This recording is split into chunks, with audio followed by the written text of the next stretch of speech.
Buddy, I've had enough of fucking April Fools. Dude, I'll tell you that much. Literally makes social media unusable. It's ridiculous. But I was trying to do research for this podcast every fucking second. I was just getting got right and left. It's ridiculous. You're trying to get articles. The internet's already one big fucking April Fool's. It's just like, oh, my friend had a kid. Oh, no, he didn't. It's like, Warren Buffett buys stocks of Tesla. You're like, oh, that's interesting. Yeah. Gotcha. Yeah, Business Insider. Gotcha. You go, thanks. Dude, every fucking thing was just like one after another. Like, ridiculous. Gotcha. It was like, oh, half price off our shirts. You're okay, man. But, well, gotcha. Double price shirts. You go, what is it? Can I just get a shirt? I was actually getting real sick of it when I was doing fucking research for the podcast. I had about enough of the whole thing. Dude, I literally logged into Twitter in the morning. Carlos Mencia's on Joe Rogan. Yeah, I know. And that got me for a second. I was like, oh, I guess they're finally, oh, you got me. Got me. You go pull it up. You go, I am a bit of an April Fool. Exactly. Danny Polishuk lost weight. Okay, there we go. Got me. It's all just mirrors. Someone came up to me. When I was in Tampa, was it? Oh, that's what it was. Someone came up to me, these girls that came to my show. Yeah. And they were like, dude, I fucking couldn't believe that. I told Danny this when I saw him in Tampa. I couldn't believe that he wasn't fat. Just like, I thought he was so fat because of the things I kind of said if he was super fat, I probably wouldn't be joking. Yeah, sure. Yeah. Like, it's all like 400. If you were like a crazy fat guy, I probably would be making jokes for it right and left. If you're like on your deathbed. People are like see me in person, they're like, what the hell? Yeah, they're also, I get it. We get it a lot. You probably get it too. But people are like, I always thought you were shorter. I don't know why everyone already get that. I don't know why everybody says that. Because I thought you were like 5'2". The reason is because they think I'm short and they think you're a little smaller than me. Even. I don't get it. I do actually get it. I think my face doesn't. I think I don't have short guy face. I have short guy features. I don't have big features. Short man face. Normally, guys that are like my height have like big ears and a big nose and shit. Like my brother, he's like looks like a tall guy. Yeah, your brother's a bit of a clod. Exactly, Large clod. Just big boy, right? Like Viking things. Yeah, he's got big hands. I guess that's what it is. But I've had about enough of April Fools. I also got caught in fucking Tampa Gay Parade. I stayed for an extra day. Yeah, that's an excuse we all give, Ryan. What's this going on here? Glory hole? What's that taste like? I took one. I was sniffing this glory hole thing to see what was going on. I'm just trying to have a cold one. Next thing you know, I'm on top of this float, fucking swinging my fucking cod piece, only on. I'm swinging my, my sweater around. Yeah. And yes, fine, whatever.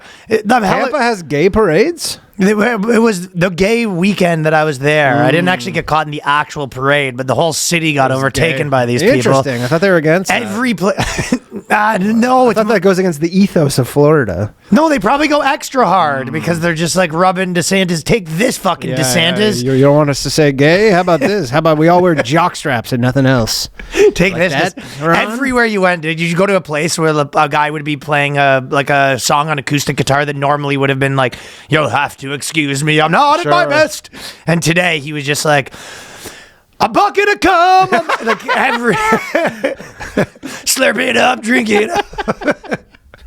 Bucket of cum. And he'd have pride flags everywhere. Yeah. All right. They do it early. I guess it's warm there all the time. It did take over. They don't need it to wait till like June, July, like Toronto and stuff. Exactly, right? Yeah. They get it out of the way early. Well, Tampa Bay there. I'm in Salt Lake and Denver next weekend. I'll probably see you guys there. You know what it is. Come out to Vancouver. I'll tell you what. I see this. DNA is going 23andMe? 23andMe goes bankrupt. That was a perfect example. I was like, I actually had to double check it because I was like, that seems exactly the type of stuff that would be on this April Fool's That was a few days before the April Fools, though, thankfully. You look at the date on that and you go, that'd be annoying if people start doing early April Fools. People are really enjoying March themselves. 30th Fool. I've never seen people so smitten on the internet. I hate it. Yeah. The worst is everybody's just like, oh, this is funny. I have AIDS. April Fools.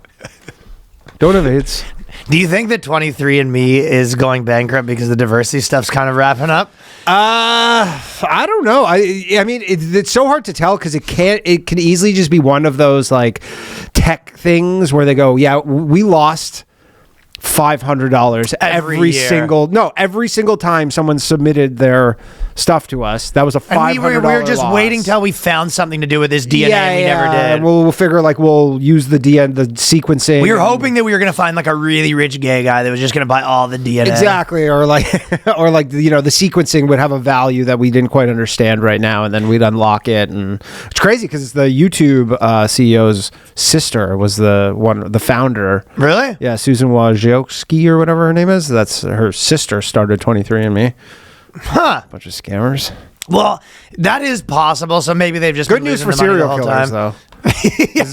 Yeah. Killers. By the way, if you they're getting mad. They keep saying if you got your DNA in there, that's what you're probably going to say, right? Well, the crazy thing is not even if you got your DNA in there. It's like they're finding cold case, like 50-year-old cold cases where they had DNA from like a murder like in the 70s, and they go, we had a little DNA before they even had DNA technology, and then they go and that's every cold case now is they just have the they DNA go and they sitting match in a it, room. they match it to the entire database, and they go, oh, we found a hit. They go, that person's related to the killer, and then they work from there, and it's pretty easy to figure. I told it you out. I watched cold case files, and every 9th cold case file was like, no, sorry, not every 9th one. Like, well, this specific one is not as common, but basically they're just like, we had the DNA, and then we checked it to the local database, and then 40 years later we opened it up. We decided we might as well check it to the federal database, Sure. and it was like, why didn't you do that then? And they're just like, oh, No, we didn't think about it. yeah. They didn't think about it. Every busy. cold case files is not as much of a fun business now because right now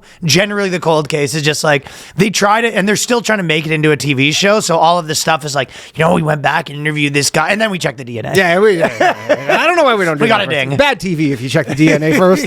It's kind of a short show. They always open the case back up and then they start bopping around. They just go talk to some of the old people and lo and behold, the DNA matches someone. But if you've ever done it, and it's usually the original suspect. I know. It's just the brother. Yeah, turns out the husband ex-boyfriend. The husband with no alibi was the guy. The DNA proved it. Yeah, what are the odds? But yeah, if you have your data in 23andMe, you can request them to delete it because their final move is going to be to sell 15 million people's genetic sequencing for like some lump sum. Doesn't that seem like something that would go to the wrong hands? Yeah. Would you still go Don't to your, delete your it would fucking go, It would go shit. to your character that checks what Jews are. Oh, yeah. He goes, I've acquired the list. That would be a huge 15 acquisition. million. I mean, I don't think he's got the budget for it. It's going to be, I don't know what that goes for, but you got to figure it's got to be at least $20 a piece or something. That right there is what? The Aryan Brotherhood acquired it. $300 million. The Aryan Brotherhood.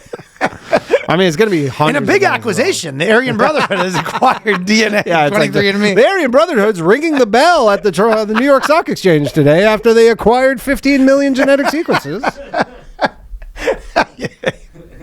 Schillinger. Yeah. So that is an interesting one because, I mean, I guess, that's just not a viable business model.